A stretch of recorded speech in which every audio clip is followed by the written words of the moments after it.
Good morning to all of you students. Today I am going to discuss with you about the last part that is given in your syllabus, which is your agrobacterium mediated gene transformation in plants. So let's get started now. So we were up to that point that how agrobacterium transfers its tDNA, which contain the genes responsible for the tumor formation in plants, and also the genes for opine synthesis, which will be utilized by the agrobacterium in future as a source of nutrients. Now you can see that how precisely this agrobacterium is mediating its gene transfer into the plants. So why not we use them, um, why not we use them as a source of vector. So that's why ti plasmid vector systems has been generated. So as given on your notes, it has been says that the ability of the ti plasmids of agrobacterium to genetically transform the plants has been described before by me, and you can able to insert the desired DNA sequence into this tDNA region, right? We can able to insert our desired DNA sequence into this tDNA region of the ti plasmid or of the ri plasmid. If we are using agrobacterium rhizogenes, then we will use ri plasmid. Okay, they have also the tDNA. So we can remove this tDNA region and then we can introduce our gene of interest. And then with the help of these bacteria, Agrobacterium tumefaciens, we will insert this we will insert this recombinant vector, because we have now inserted our gene of interest into this, and we can insert this gene, insert this plasmid into Agrobacterium tumefaciens, so that to deliver that genes into the genome of the host plant, right? So in this process, you can use these ti plasmids as a natural vector, but however there are some limitations. So it's not so much easy that we will insert our gene into this in place of this tDNA, and now it becomes recombinant ti plasmid, rti plasmid, rpti. Okay, we will insert this recombinant ti plasmid into agrobacterium cells, and we will then allow this agrobacterium cells, recombinant agrobacterium cells, to introduce into the plants, right? And thus the agrobacterium, with the help of their infection machinery, it will introduce this segment, it will introduce this segment into the plants, right? But that's not so easy. Okay, it's not so much easy as we think. There are certain limitations. Okay, there are certain limitations of using this agrobacterium tumefaciens as a vector, better to say using this ti plasmids as a vector. What are those limitations? The first limitation of using this ti plasmid as a vector is your, okay, wait for a minute, I have to write it. So what is the first limitation? The first limitation is, I have to change the pen. Okay, let's go for blue. First problem is ti plasmids are large in size.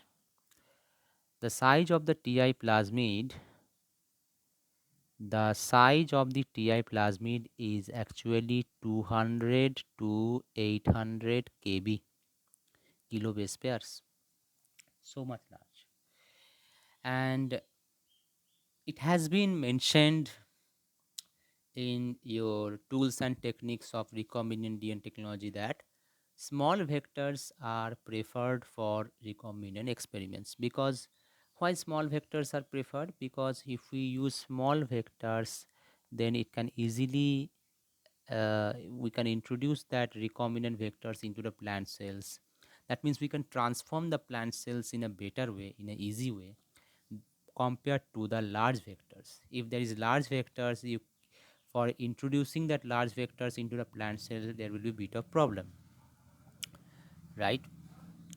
So TI plasmids are large in size, about 200 to 800 kb, and for recombinant experiments we prefer to use small vectors. Okay, for this reason, large segments of the DNA, large segments of the DNA of TI plasmid, which are not essential for cloning, has to be removed. So what we will do, the large segments which are found in this uh, TI plasmid, they has to be eliminated out. So these are the unessential segments, it has to be removed out. Okay, these parts has to be removed out, which are not of use for cloning, for mode of transmission of this tDNA into the host cell, host plant cell. So due to its large size, TI plasmid are little bit are not used for as vector. So to modify it, we have to remove these all non-essential segments which are not required for cloning, right, of this TI plasmid. Second problem that we face is absence of unique restriction enzyme sites on TI plasmid. Well, we need some unique restriction enzyme sites for modifying the TI plasmid, because here we see these region can be eliminated, but how it can be eliminated? By the use of some restriction enzyme sites. So if there is some unique restriction enzyme sites, then only with the help of that particular restriction enzyme, it will identify that restriction enzyme sites, and it will cleave, it will cut that sites. So not only we have to introduce our DNA, but also we have to check, we have to introduce our selection marker gene, selective marker gene, as well as we have to introduce some more things, like we have to increase the copy number. For that we have to uh, give origin of replication, which is specific for all the cells, so that it can able to replicate, the TI plasmid can able to replicate in all cells within the agrobacterium. So as there is absence of unique restriction enzyme sites, so that's caused the limitation. That's why we have to introduce some unique restriction sites. For that reason we can introduce MCS into this tDNA. MCS is actually called as multiple cloning site. Multiple cloning site, and multiple cloning site contain various restriction endonuclease sites. It is also called as polylinker. Multiple cloning site is also called as polylinker. These multiple cloning sites have various types of restriction enzyme recognition sites. Okay, so this MCS can be introduced somewhere in this TI plasmid to overcome this problem. Various, like it contains EcoR1, BAMH1, HIND3, SAL1, ALU1, which are the common restriction sites known to us. So the two things can be overcome. First, TI plasmids are large in size. To make them small, we have to cut all these, remove all these unessential regions. These unessential regions have to be removed out. This one, like this whole segment, is unessential. Okay, although we are talking about unessential because no name has been mentioned here. Second is, as there is absence of restriction enzyme sites on the TI plasmid, so we have to add some polylinker. The name of the polylinker is called MCS, multiple cloning sites, which contain various restriction enzyme sites to be introduced into this TI plasmid. Well, MCS has many restriction enzyme sites, like for example, it contains the restriction sites for EcoR1, it contains a restriction sites for ALU1 for the different restriction enzymes, so that there will be no problem when we are wanting to cleave a particular site within the TI plasmid. Okay, so these are the two limitations. There are more limitations as well. Third limitation is that the phytohormones that we are talking about, auxin, cytokinin, okay, produced, they prevent the plant cell being regenerated into plants. So these auxin and cytokinin actually they allow the plants to grow abnormally and cause tumor formation in the plants. So that's why these phytohormones that codes for auxin and cytokinin has to be eliminated out. We have to remove out these genes because they are interfering the growth of the plant. They are preventing the plants from being regenerated into plants. So we have to remove these auxin and cytokinin genes. Okay, it can be removed. How it can be removed? By using restriction enzymes. They will recognize certain sites in these auxin and cytokinin. Let's see here, it recognizes the region, and here it recognizes the region. And using that restriction in particular restriction enzyme for these sites, we cleave them out, we remove them out. Okay, so the third problem can also be solved. Fourth problem, opine production in transformed plant cells lower the plant yield. So we also have to remove this opine synthesizing region. Okay, the opine production in the transformed plant cells lowers the plant yield. The different types of opine I have said, nopaline,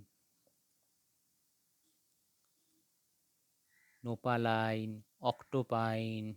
These are the different types of opine. And actually, we don't need opine because these opine synthesizing regions are actually are those regions which actually um, what they do, they are the source of carbon and energy which are utilized by the Agrobacterium tumefaciens. So we don't require during genetic experiments, so we just eliminate away the opine, because separately we are culturing the Agrobacterium cells with suitable culture medium contain all the nutrients required for the Agrobacterium cells to grow.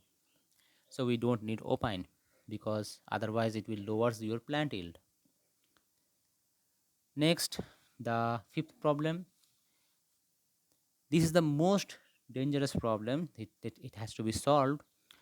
TI plasmid cannot replicate in E. coli cell because obviously why it cannot able to replicate, because the origin of replication is meant for replication in the agrobacterium. So how it can able to replicate in E. coli?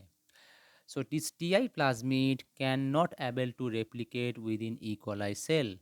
So that's why it actually causes more limitation. And E. coli is widely used in recombinant experiments, whether you are trying to produce insulin, recombinant insulin, whether you are trying to produce human growth hormone, okay, whether you are trying to produce interferon, recombinant interferon, any of these things, we need E. coli cells because E. coli cells are widely used in recombinant experiments. So here also, uh, as the origin of replication is not meant for the origin of replication found in the TI plasmid are not meant for replicating in E. coli. So we have to use an alternate arrangement of origin of replication. We have to introduce an origin of replication for the E. coli cells so that they can able to replicate in the E. coli cells. Okay, so we have to add an origin of replication like this for replication of this TI plasmid into the E. coli cells.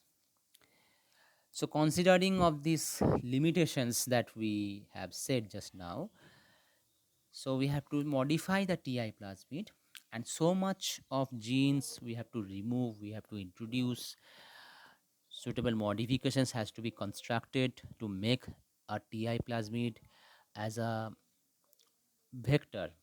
for introducing our gene of interest into that vector and introduce them into the plants via agrobacterium.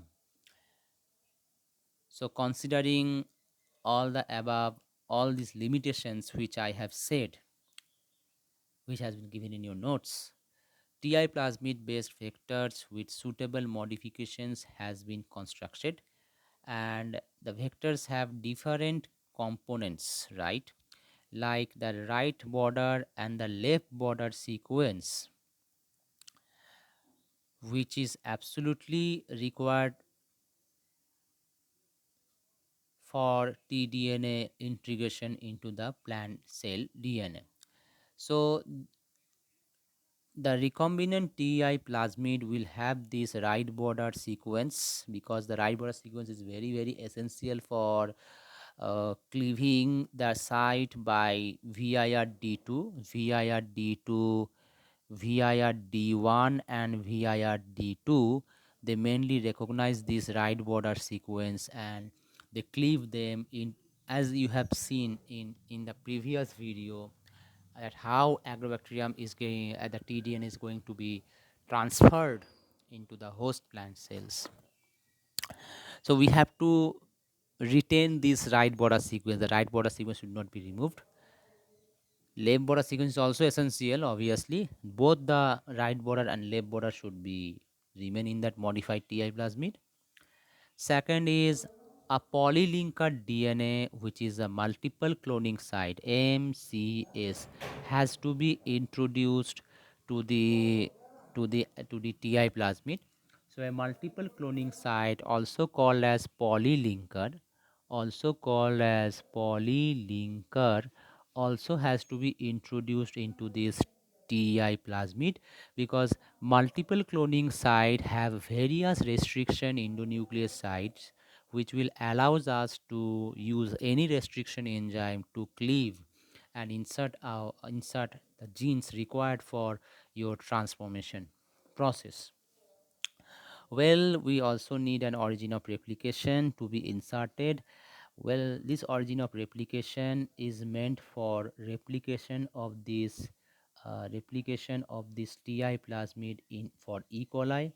Okay, so we need a origin of replication to be introduced into this TI plasmids, so that the plasmids can multiply within the this TI plasmids can multiply within the E. coli cell.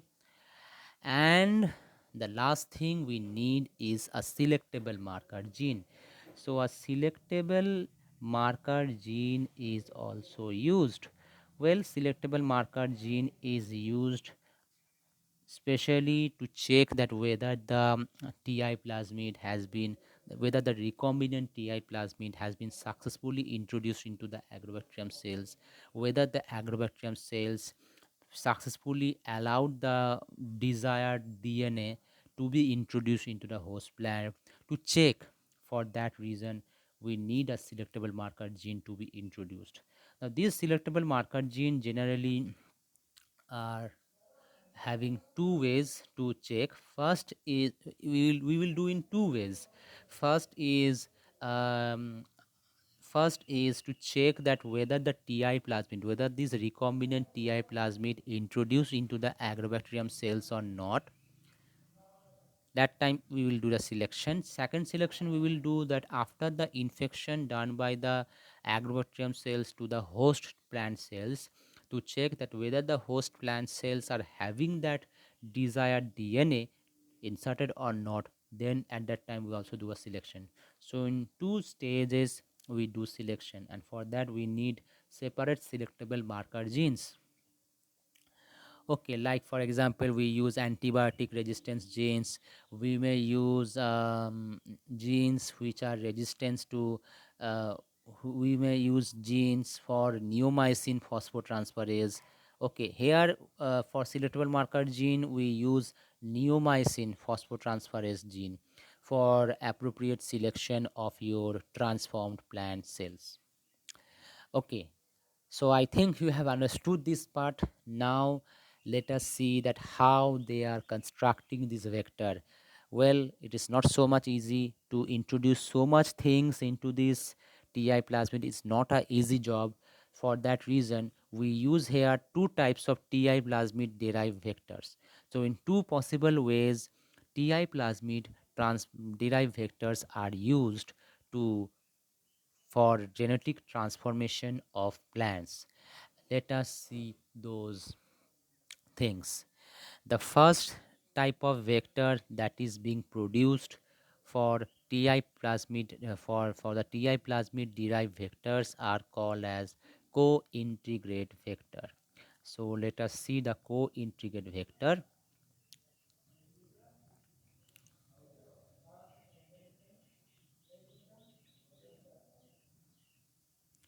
Wait for a minute. Okay, the name comes here, the co-integrate vector. I'm not going through the notes. I'm just saying the notes. You have to study the notes. I'm just going to the diagram for you to easy to understand. So if I see the full image here, co-integrate vector look like this. Co-integrate vector look like this. And to make this co-integrate vector, sorry, to make this co-integrate vector,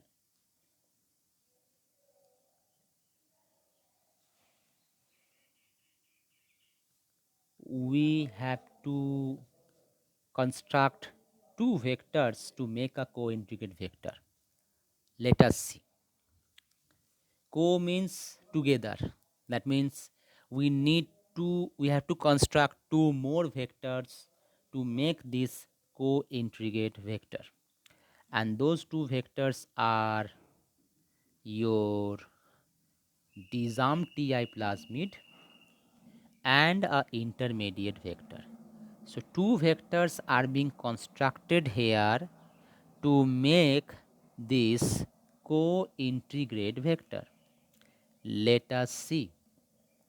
Let us focus the first one, the disarmed TI plasmid, how it is prepared. So in co-integrate vector system, we have to use a disarmed TI plasmid and a intermediate vector, and they are fused together to form a co-integrate vector. Let us see how the disarmed TI plasmid is being prepared. How disarmed TI plasmid is prepared. So what it is saying, as you can see in this image, you can see this is actually the TI plasmid which was generally found, but some modifications has been made in this TI plasmid. We can see the VIR genes, the VIR regions is there, the left border sequence is there, the right border sequence is there, but there is no tDNA region. The tDNA region is absent. In place of this tDNA region, we have introduced PBR322 plasmid. So PBR322 is the first plasmid which was being prepared by Bolivar and Rodriguez, as the name B and R has been given. Bolivar and Rodriguez. 322 is the name of the plasmid which has been obtained, and P refers to the plasmid. So what they have done, they have removed the tDNA which was located within the right border and left border sequence, and in place of the tDNA they have introduced a PBR322 plasmid DNA sequence, and the VIR regions is retained. That means it is not removed. So let us see what is given in your notes. The in production, for the production of disarmed TI plasmid, the tDNA genes for hormone biosynthesis are removed. Okay, so the tDNA genes needed for the hormone biosynthesis has been removed out, and in that place of deleted DNA, a bacterial plasmid called PBR322 has been inserted, has been incorporated. Now, disarmed TI plasmid, also called as receptor plasmid. So, this disarmed TI plasmid, also known as receptor plasmid. Why? Because it has the basic structure.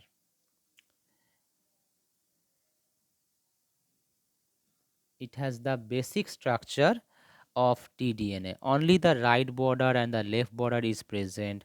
The virulence genes is present, which are necessary for transformation to transfer the gene into the plant cells. So this is how disarmed Ti plasmid is prepared. Simply, we have to remove the tDNA containing the genes required for the auxin and cytokinin biosynthesis. In that place of deleted DNA, we have introduced PBR322 plasmid sequence. Okay, next we will have to prepare a intermediate vector. Now this is little bit you can say a bit of complicated plasmid construction. So in for construction of intermediate vector, what thing we have used, let us see. First, we have used the same PBR322 sequence in this region. Okay, so a PBR322 DNA sequence, this PBR322 should be homologous with that PBR322 which has been used for construction of disarmed Ti plasmid. Again, I repeat, the first thing for construction of intermediate vector is we use a PBR322 sequence. This PBR322 sequence should be homologous with the PBR322 which has been used for incorporation to make disarmed Ti plasmid. Okay, so we have to use a homologous PBR322 with respect to the PBR322 sequence which has been introduced to make disarmed Ti plasmid. Next thing that we will use is we have introduced this Ti plasmid is we have used the PTM, a plant transformation marker. Well, plant transformation marker is a selective marker. It is used actually for proper selection to check that whether the plant cells has been introduced, whether the plant cells has been transformed by our gene of interest or not. It will be observed finally actually when we will do the tissue culture after transformation of the plant cells, after introduction of this our desired DNA, then to check that whether the plant cells are having that desired DNA or not. For checking we use a selection medium, and presence of this plant transformation marker will help us to identify those transformed plant cells. Like for example, a gene example of such plant transformation marker is a gene that code for neomycin phosphotransferase 2 or NPT2. So a gene coding for neomycin phosphotransferase 2 or NPT2. This gene NPT2, which codes for neomycin phosphotransferase, it will provide resistance to kanamycin. It provide resistance to kanamycin in the plant cells and thus permits their isolation. So let us try to explain little bit about this NPT2 little bit. Okay, how the selection process is achieved. Suppose I have introduced our gene, suppose I have introduced our gene into the plant cells, and that plant cell grow into a plantlet in tissue culture technique. Now to check that whether the gene has been introduced or not, this gene already contain as a PTM, plant transformation marker, called NPT2. Now NPT2 sorry now NPT2 codes for a enzyme, and name of the enzyme is neomycin phosphotransferase.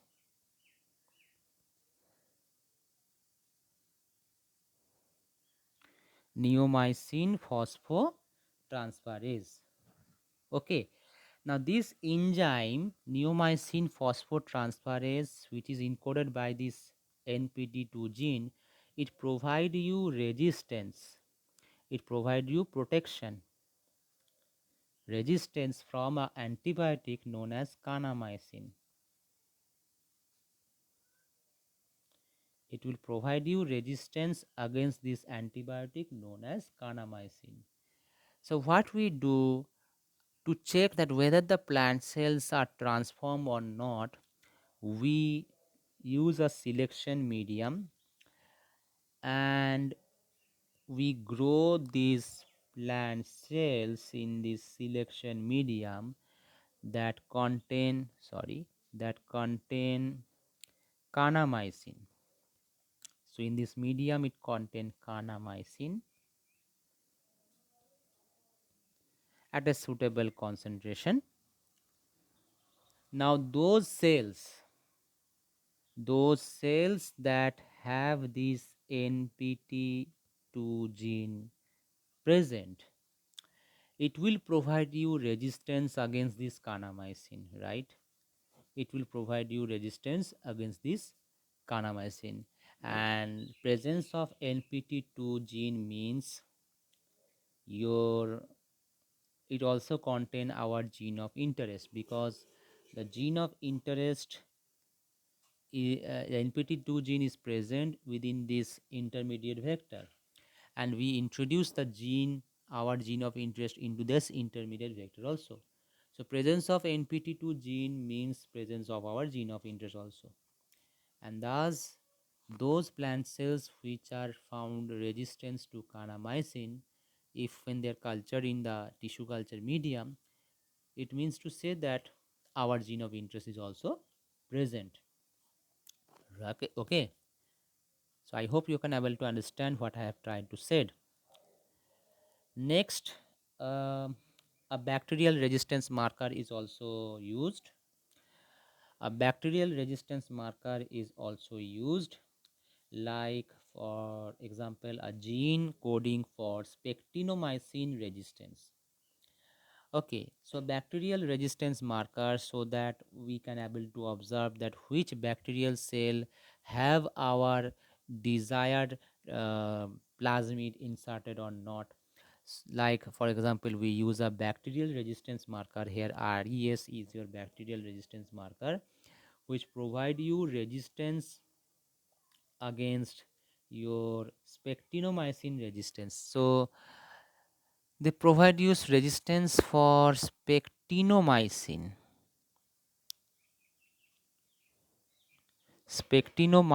resistance. Okay,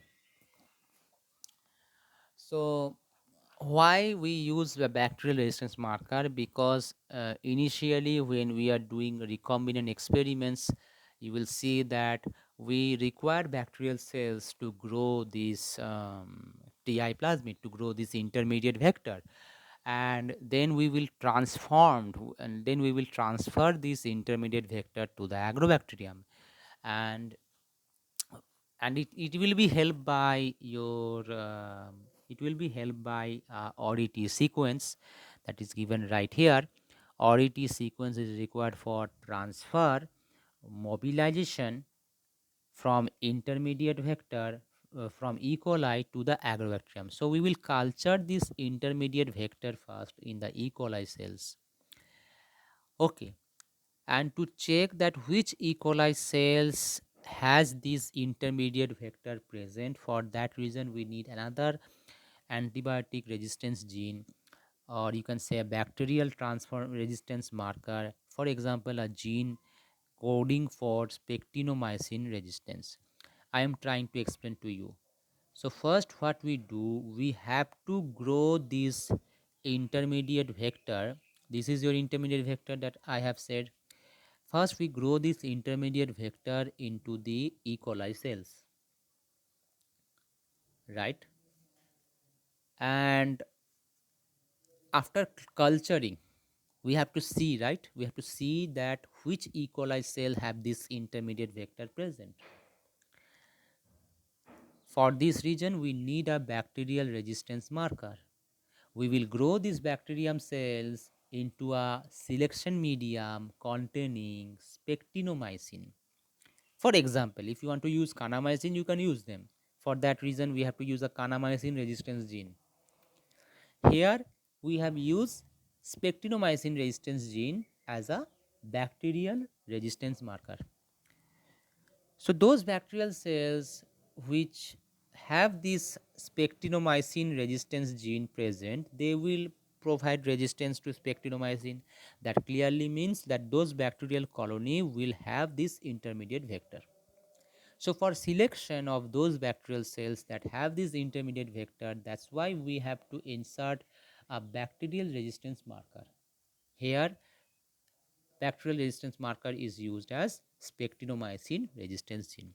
So two selection marker has been used. One is PTM to check that whether the plant cells are having our desired gene or not during tissue culture, and initially we use a bacterial resistance marker during the initial cloning experiments, because we have to culture this intermediate vector within E. coli cells, and to check after culturing we have to check, right, we have to check that which colony of E. coli cell have this intermediate vector present after successful cloning for many generations, right. So I think you have understood what I have tried to say. Then the easy one, it also contain multiple cloning sites. Multiple cloning sites contain various different types of restriction endonuclease sites. Within these multiple cloning sites, we will introduce our gene of interest. We will introduce our gene of interest into this multiple cloning site, because it has various restriction endonuclease sites. For example, it has restriction endonuclease sites like ECOR1. It has restriction endonuclease sites for ALU1. Okay, about 26 to 28 restriction sites are found within this MCS, and that's why we use multiple cloning sites for the for making a successful vector in recombinant experiments. So a multiple cloning sites is also being introduced into this intermediate vector. Next, we use a origin of replication, because previously I have said that the first thing that we will do is this intermediate vector is cloned in E. coli. For this reason, we need such origin of replication so that it can clone in E. coli. So a call E1, this call E1 is actually called as origin of replication. It is called as origin of replication. Now this origin of replication is meant for replication of this intermediate vector in E. coli cells. This origin of replication will not able to replicate in Agrobacterium. No. Okay. So a call E1 origin of replication is also being introduced into the intermediate vectors, so that the call E1 is actually meant for origin of replication for this intermediate vector, so that they can able to replicate in E. coli cells. And last, which is the most important thing, ORI-T. So ORI-T is also called as origin of transfer. This region is meant for so that after successful cloning of this intermediate vector into the E. coli cells, we have to transfer this intermediate vector into the agrobacterium cells which contain the rhizome TI plasmid. So the main thing is that you see this rhizome TI plasmid. This rhizome TI plasmid is being constructed and grown in Agrobacterium tumefaciens cell for generations, and on the other hand this intermediate vector is being constructed.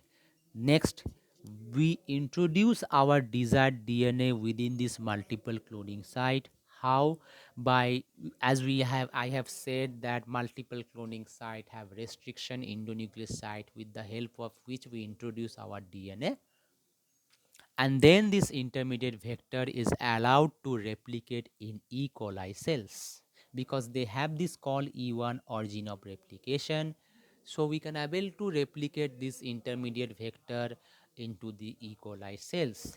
Next, after culturing of these E. coli cells to check that which E. coli cell have this intermediate vector present, for that we use a selection medium, and that's why this comes into play. This bacterial selection marker or bacterial resistance marker. This resistance marker will help us the E. coli cells to survive which have this intermediate vector present. For example, spectinomycin resistance gene. The spectinomycin resistance gene will provide you resistance against spectinomycin if present in the selection medium. So all the E. coli cells, those who have this intermediate vector, they will survive. Next, what we do after successful selection, now we have to transfer this intermediate vector into the agrobacterium cells so that they are they are as they have this disarm Ti plasmid present, they will be fused at this region containing the PBR 322, and by homologous recombination process they will fuse to form this co-integrate Ti plasmid. They will fuse to form this co-integrate Ti plasmid, and that's why the ODT sequence comes into play. So after selection process, we have to transfer this intermediate vector into the agrobacterium, and within this agrobacterium there is a disarm Ti plasmid.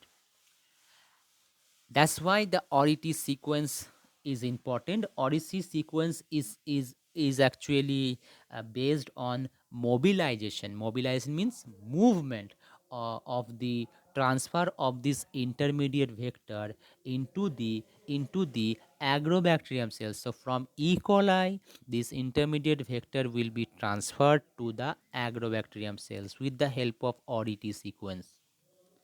ODT sequence have a basis of mobilization site. ODT sequence have a basis of mobilization site known as bomb site, where B refers to basis of mobilization site, and with the help of ODT sequence this intermediate vector will be transferred from your E. coli cells, and they will be transferred from E. coli cells to the disarm Ti plasmid. For checking that whether all the intermediate vector has been transferred to the agrobacterium cells or not, we again can do selection process for checking the E. coli cell that whether all the intermediate vector has been transferred to the disarm Ti has been transferred to the agrobacterium cells or not. Now within the agrobacterium cells it contains the disarm Ti plasmid, as I have said. With the help of this homologous DNA sequence found within the PBR322, as I have mentioned, the PBR322 found on the intermediate vector, the PBR322 found on the disarm Ti plasmid are homologous, means similar, not identical but similar, so that they can able to fuse and form this co-integrate vector within the agrobacterium cells. So this is what it is written in the next phase: production and use of co-integrate vector. So the desired foreign gene, which is your target gene, is first cloned in the multiple cloning sites of the intermediate vector.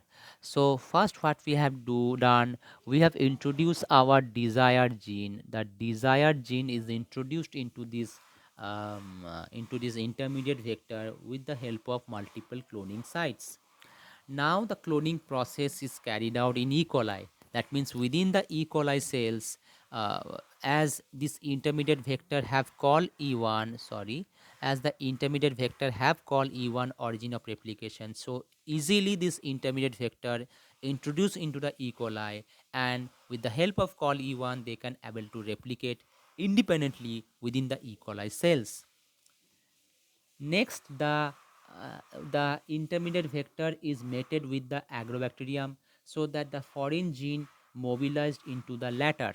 That means now after sufficient culturing, now this intermediate vector is allowed to transfer into into the agrobacterium cells where the disarmed Ti plasmid is already growing, already cloned within the agrobacterium. So this for this we need this ODT sequence, and and the transformed agrobacterium cells with the receptor Ti plasmid and intermediate vector are selectively isolated and grown in a minimal medium containing spectrinomycin. Now we use a spectrinomycin medium to check that whether the E. coli cells have this intermediate vector present or not, because if they have this intermediate vector present, that means they have this spectrinomycin resistance gene and they will survive, otherwise they will die. Now, within the agrobacterium cells, your intermediate vector has been introduced into the agrobacterium, and within the agrobacterium cell, there is also a disarmed Ti plasmid. Now, with the help of the homologous DNA sequence, with the help of this homologous DNA sequence found within the found within the intermediate vector and disarmed Ti plasmid, they will fuse and form a co-integrate vector. Okay, now this plasmid contain all the genes. This plasmid contain NPT2. Okay, it contain a plant transformation marker. It contain a plant transformation marker, which is NPT2. It contain your PVR322 sequence. It contain MCS, where your desired gene has been inserted there. It contain the origin of transfer and all the other things from both the plasmids that we have made. And thus these co-integrate vector now found within the agrobacterium cells. Now these agrobacterium cells are allowed to infect your plant cells. Now how it will infect the plant cells? Practically, if I say, it will be like this. So you have this agrobacterium cells where your desired plasmid is now present. Now what we do, we use a small tray chamber where we cut, where the explant, where the plant has been, the leaves of the plant has been cut into small disc like structure, and then as we have cut them, so they have wounded regions, and thus it will signalize the agrobacterium cell to come and infect the host plant's leaves. And again I repeat, we have used the explant, we cut the explant leaves, we have used explant as a leaf, we cut small discs, the leaves are cut into small discs, okay, of 1 to 2 centimeter, 1 centimeter probably, and then they are allowed to insert into a medium containing the nutrients as well as the agrobacterium cells having the co-integrate vector. And thus agrobacterium cells, as a result of wounded regions, we have cut them, so phenolic compounds obviously will be released like acetylsyringone, hydroxyacetylsyringone, which allows the agrobacterium cells to mediate their infection process, and by that molecular mechanism it inserts our desired DNA, including the plant transformation marker and all the other things which are present on the co-integrate vector into the plant cells. So after culturing for certain generation, after culturing for certain period of time, then we, these leaflets are used as explants to grow into plantlet, and we know through tissue culture that how they are grown into plantlet by using phytohormones. We change the hormonal concentration to grow into shoots and leaves and your roots, and then again for proper selection we grow them in a medium which is supplemented with your kanamycin. Well, I have said here that what type of antibiotic we will use and what antibiotic resistance gene contained within the co-integrate vector here in this image. I have said that plant transformation marker contain your neomycin phosphotransferase 2 gene, and this neomycin phosphotransferase 2 gene will provide resistance to your kanamycin. So those plant cells that have this co-integrate vector inserted properly, that plant cell will also have this NPT2 gene inserted. That means that plants transform plant cells will provide resistance to kanamycin. And thus, after proper selection through tissue culture technique, we grow them into a whole new plant. We cultured them, and we test for their phenotypic traits, because the gene that has been introduced into the plant may we have some phenotypic features which will be later identified when the plants are fully grown after hardening. So this was all about the co-integrate vector transformation strategy to create a whole new transformed plant. So I hope you have understood this part, what I have tried to say. What I have tried to say. Okay. The next is binary vector system. Well, binary vector system is almost the same like your co-integrate vector system. Okay, little bit difference is there, but overall all the process is somewhat same.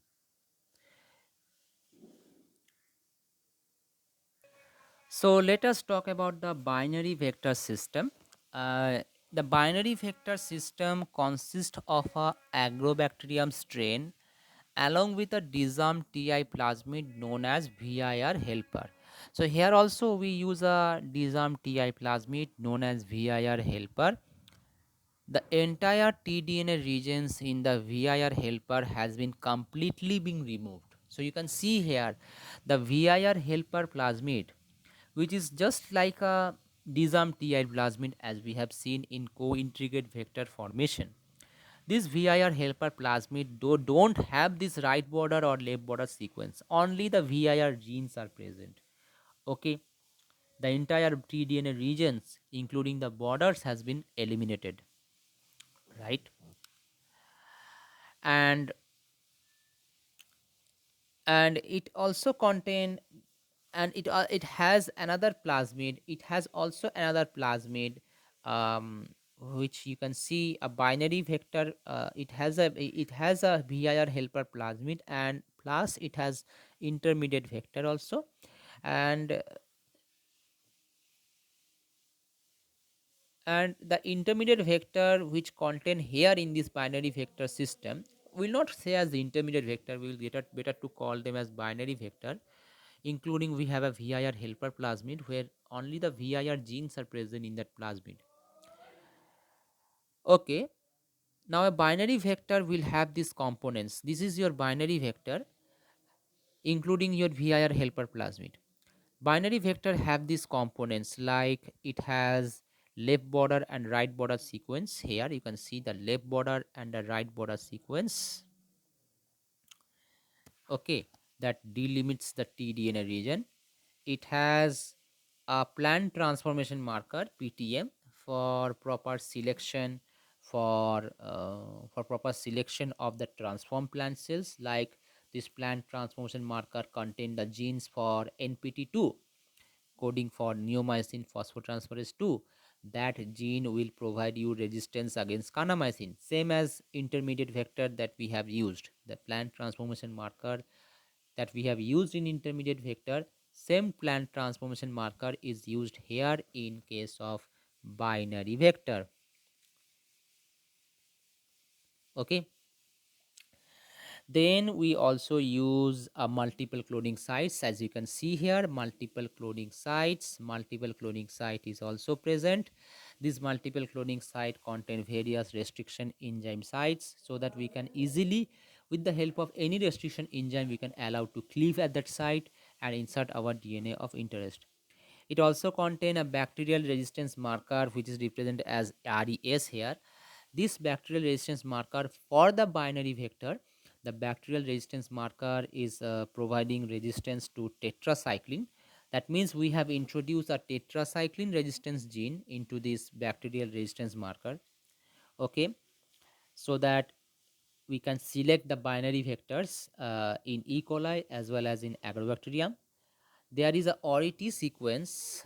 Well, these ORT sequence are meant for transferring of this here the binary vector from E. coli to Agrobacterium. Same procedure is there just like in co-integrate vector. The only difference is that here no homologous sequence is there, so there will be no mixing, there will be no fusion of this helper plasmid with the binary vector. So there will be no fusion will be occurring. So no fusion will be occurring here between the helper plasmid with the binary vector, because there is no such homologous sequence present. Where if you compare with the co-intricate vector, there was a homologous sequence present in the disarmed TI plasmid and intermediate vector, due to which they have fused within the agrobacterium cells to form a co-intricate vector system. This is the first difference. Okay. The second difference, you will see that the VIR helper plasmid that we have prepared, it contain only the VIR genes, the tDNA, even the right border and the left border sequence have been totally been removed. Whereas if you see the disarmed TI plasmid, they have this right border and left border sequence present, including a PBR322 sequence was present, right? And if you compare the intermediate vector of the co-intricate vector with this binary vector, they have almostly the same thing as found in the intermediate vector. Sorry, I have binary. So in this binary vector, it contain all the segments just like intermediate vector, like it has a polylinker, multiple cloning sites, a right border and left border repeated sequence, a plant transformation marker that codes for NPT2, new myosin phosphotransferase 2, a bacterial resistance marker. Here little bit different has been used, different bacterial resistance marker is used. In the intermediate vector, we have used bacterial resistance marker, which is coding for spectinomycin resistance. Here we have used in binary vector, we have used bacterial resistance marker coding for your tetracycline resistance, so that we can able to check that whether the E. coli cells, whether the agrobacterium cells have this binary vector present or not. There is also a ODT sequence commonly found in intermediate vector as well as in your binary vector. So these ODT sequence are meant for transferring this whole binary vector into the agrobacterium cells. Actually, what we do, we first construct a binary vector and we also construct a VIR helper plasmid.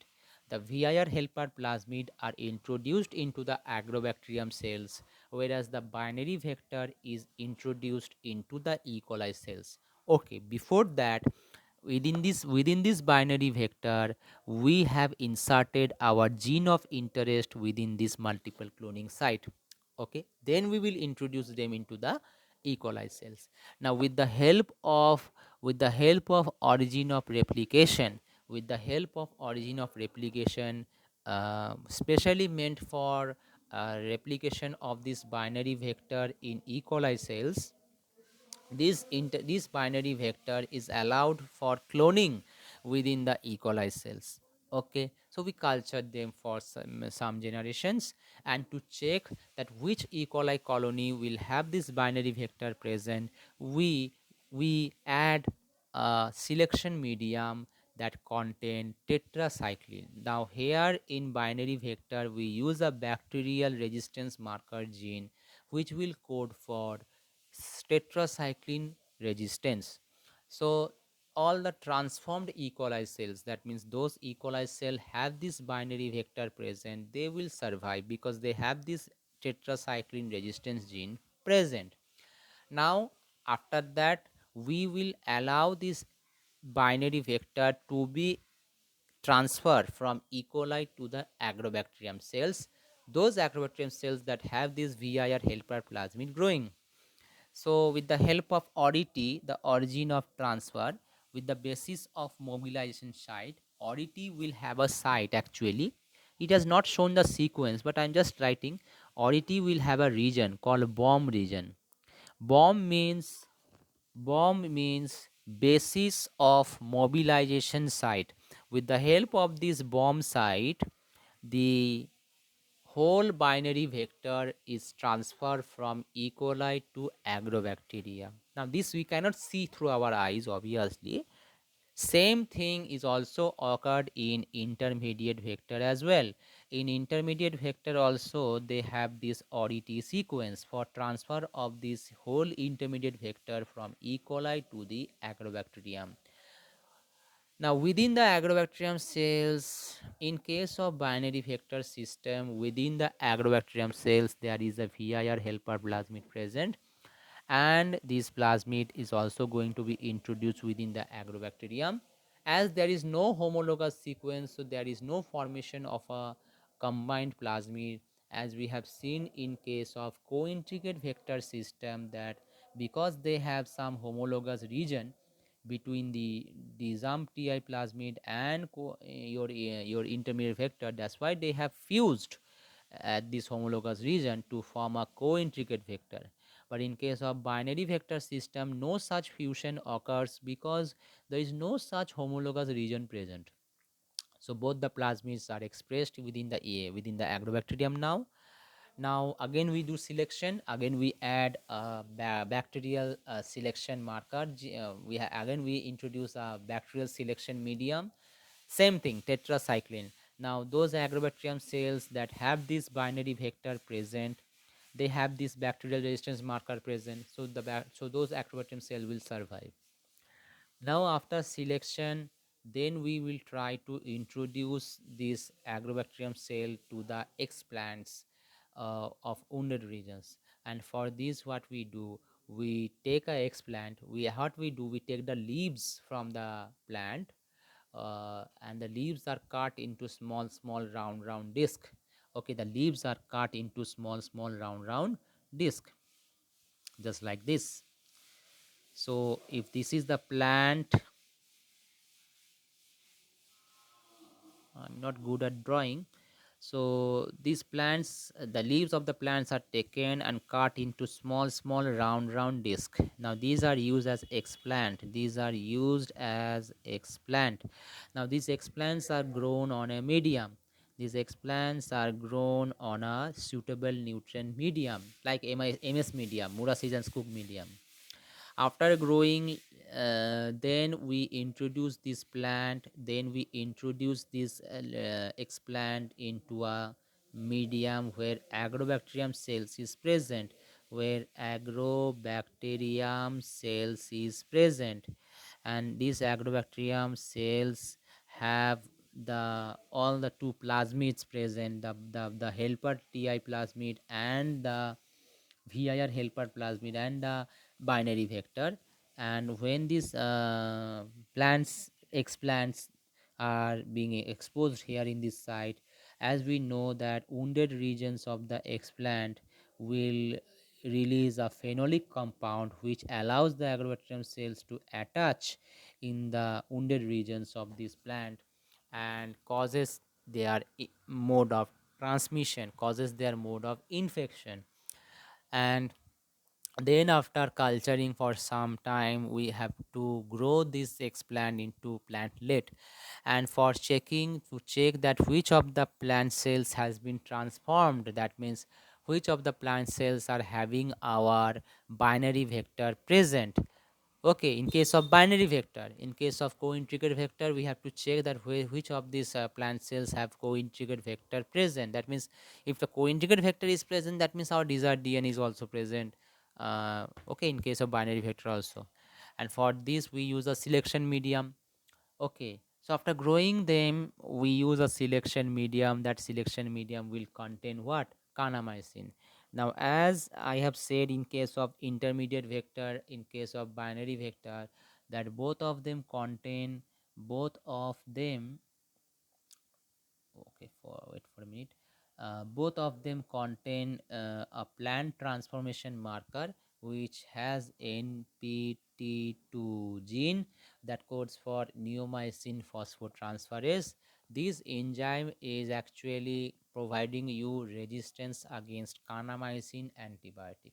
Okay, so we have used a selection medium now to grow these transformed plant cells having kanamycin. Now those plant cells having this NPT2 gene present, they will survive.